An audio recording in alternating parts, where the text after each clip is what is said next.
భూమి మరింత వేడెక్కుతోంది. ప్రతి ఏడాది కొత్త ఉష్ణోగ్రత రికార్డులు నమోదవుతున్నాయి. ఇప్పుడు మరో ఆందోళనకర వార్త వెలుగులోకి వచ్చింది. 2026 జూన్ నెల ప్రపంచ చరిత్రలో రెండో అత్యంత వేడైన జూన్గా నమోదైంది.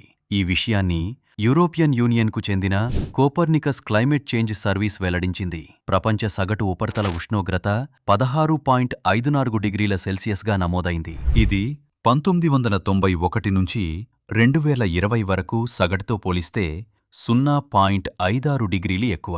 పారిశ్రామిక విప్లవానికి ముందు కాలంతో పోలిస్తే ఏకంగా 1.39 డిగ్రీల సెల్సియస్ అధికం. మరోవైపు సముద్రాల ఉష్ణోగ్రతలు కూడా కొత్త రికార్డు సృష్టించాయి. జూన్ 2026లో ప్రపంచ సముద్రాల సగటు ఉపరితల ఉష్ణోగ్రత 20.86 డిగ్రీల సెల్సియస్కు చేరుకుంది. ఇది ఇప్పటివరకు నమోదైన అత్యధిక జూన్ సముద్ర ఉష్ణోగ్రత. అత్యంత తీవ్ర ప్రభావం మాత్రం యూరప్పై కనిపించింది. పశ్చిమ యూరప్ చరిత్రలోనే అత్యంత వేడైన జూన్ను నమోదు చేసింది.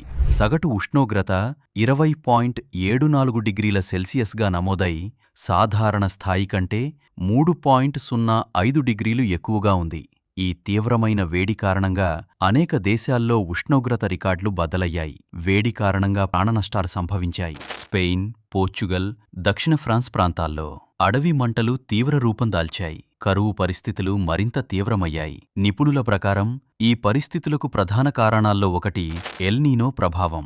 ప్రశాంత మహాసముద్రంలో సముద్ర జలాలు అసాధారణంగా వేడెక్కడం వల్ల ప్రపంచవ్యాప్తంగా వాతావరణ వ్యవస్థలో పెద్ద మార్పులు చోటుచేసుకుంటున్నాయి. రాబోయే నెలల్లో ఎల్ నీనో ప్రభావం మరింత బలపడే అవకాశం ఉందని శాస్త్రవేత్తలు హెచ్చరిస్తున్నారు. ప్రపంచం ఎదుర్కొంటున్న ఈ వేడి కేవలం వేసవి అసౌకర్యం కాదు. ఇది మానవ ఆరోగ్యం, వ్యవసాయం, నీటి వనరులు, అడవులు, మౌలిక వసతులు, మొత్తం ప్రపంచ ఆర్థిక వ్యవస్థపై ప్రభావం చూపే వాస్తవం.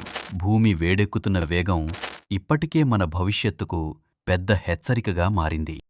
ఇలాంటి మరిన్ని ఆసక్తికరమైన డేటా, విజ్ఞానభరితమైన ఫ్యాక్ట్స్ కోసం మా ఛానల్ను సబ్స్క్రైబ్ చేయండి.